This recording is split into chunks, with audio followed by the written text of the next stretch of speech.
It has been 1 year since Hurricane Ian changed Fort Myers Beach forever. The iconic pier is still just pilings, a shell of what it once was, what we once knew, a landmark of this little beach town. But here too, beauty remains. Below, water like glass, and above, that cloud-swirled sky. It's what keeps us going with such a long way yet to go. Everyone would hope that the recovery is faster, but the reality is you have to remember what it was like a year ago. Councilman Wbbh does remember, won't ever forget. Buildings literally leveled to the sand. It's an uneven recovery. There are some places that are up and running and other places that haven't even started.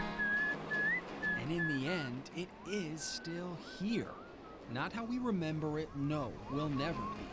But over time, the pier will be rebuilt, and the next chapter will take shape. Times Square, you know, it's still going to be the heart of town. It's the beaches here, the pier will be here. And most important of all, the people will be here on this very beach to make new memories and to reminisce about the old ones. Think you might have found me my own kind of paradise. Search your memories long enough and you'll start to hear it. The familiar sound of the place we call paradise. This comeback story is only just beginning.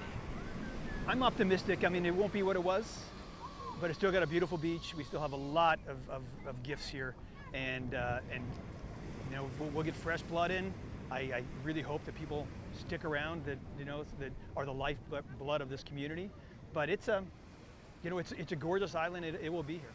From Fort Myers Beach, I'm Evan Dean for NBC2. Like no year I've ever experienced. Devastating. We've never been damaged so bad. Grant Erickson's family spent 70 years building their shrimping business on San Carlos Island. Hurricane Ian destroyed it in about 12 hours. You come back to that and you're stunned. You're in shock. You know, you don't even know where to start. It's too much all at once. Yeah, it's just hard to put into words the last year. Jesse Clapham is fleet manager for Erickson and Jensen Seafood. He remembers well decision day after Ian. You know, we had a meeting and everybody said, do we want to give up and go home, or do we want to put it back together? And everybody unanimously said, put it back together. But doing so would be a Herculean challenge, starting with this. Ian's towering storm surge washed dozens of heavy shrimp boats out of the water and onto dry land. Eventually, the state stepped up to lift boats back in the water, spending nearly $10 million in taxpayer money to get it done. The work took 6 months. If they hadn't stepped in and put these boats back in the water, they probably still would be out of the water. 1 year later, boats are bringing shrimp back again, and a whole lot of it. But that doesn't mean it's back to normal here. Erickson and Jensen typically brings in $1 million a month worth of pink shrimp. Right now, it's about a quarter of that. They only have 5 of their 11 boats back up and running. 3 were too damaged to save. And big picture, their dock is the only one even offloading shrimp right now. That wasn't the case before the storm. Dozens of boats were coming in and out. There's 9 working out of the 54 that were here. That's how devastating it is.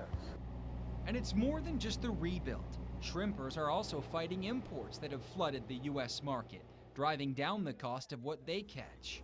After Ian, Governor DeSantis requested the federal government issue a fisheries disaster, which would provide access to federal money to help our industry recover. A year later, it's still pending. It takes so long. You know, we've applied for grants. Whether we're going to get them or not, I can't wait around, because if I was to wait around for that to repair my docks, I'd go broke in the meantime. So here they haven't and won't wait to get back to work. A big bag of shrimp you see down there went through my hand. Is that right? Yeah. It's that way. The hope is to make it better than before Ian. Fresh on the go.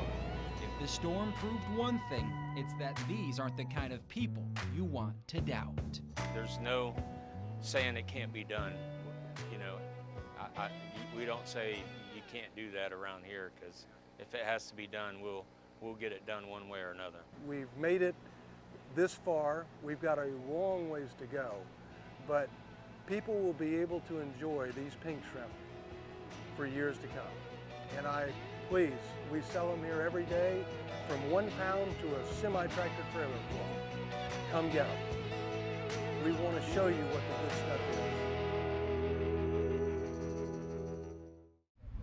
At Jamie Surgeon's home off Stringfellow in St. James City, you have to go inside to see the true state of it. We're coming along slowly, but it's very depressing coming in here. Has been for an entire year now, ever since the storm that changed everything. I was over near the kitchen when the window blew out. 1 year ago, Hurricane Ian mauled Matlacha and Pine Island. What's the most empty, gut-wrenching feeling in the world? It destroyed homes, washed out roads, cut off the island from the mainland. There's no fuel, no water, there's nothing, and people are running out of resources. There was no really thinking about it, you just had to help. So Jamie and her family did, using their barge to get people and supplies on and off the island. So busy helping others, they didn't realize how much water had gotten in their home until weeks later. The mold took over. That's why we lost everything, because it got on everything. In the years since, FEMA hasn't helped. They're still waiting on homeowners insurance. The progress they have made is only thanks to local groups who've made donations and offered free work. We did more with the islanders than we did with any of the outside help. It means a lot. It means a lot because that's the only way we're moving forward. Among those helping islanders is the Greater Pine Island Alliance, which took us inside another St. James City home left unlivable after Ian. We're talking about a family who had a premature child living in a camper that was leaking with 2 elementary school-aged children and animals. Erin Lawler Lambert is the executive director of the nonprofit, which formed in the wake of the hurricane. With the help of grant money, donations, and partners, they're working to fix homes and help families still impacted. The great thing about Pine Island is we are an island of survivors. We are here because we love it. We are a community. We are a community who looks after each other. We look at it as every day we're moving that needle just a little bit. The same can be said in Matlacha. Road work continues east of the bridge, and businesses are coming back in the old Florida fishing village. But not all of Ian's scars have healed just yet. And for some businesses, like Bert's Bar, coming back will take more time. The iconic restaurant was literally washed away by storm waters. I cried. Tears in my eyes, you know. But I just couldn't believe, where was it? And it wasn't across the street. It wasn't out there. Bernard Johnson owns Bert's, the home to its left, and the gift shop across the street, which somehow survived the storm. It's been a slog trying to settle with insurance on the restaurant. Once they resolve it, they can start to rebuild. Let's get this done. And it's gone from the disaster to let's get back to Matlacha and Pine Island and get her done. Exactly what Bert's will look like next is hard to say for sure. Same goes for other spots in Matlacha. What we do know is that the people of Pine Island are tough and resilient and will continue to build back together. You can't quit. You just can't quit. I have a sign that's been on my desk since I was in my 20s. It was given to me. And it says, the key to life is how you deal with Plan B. And that's what it is. Plan B.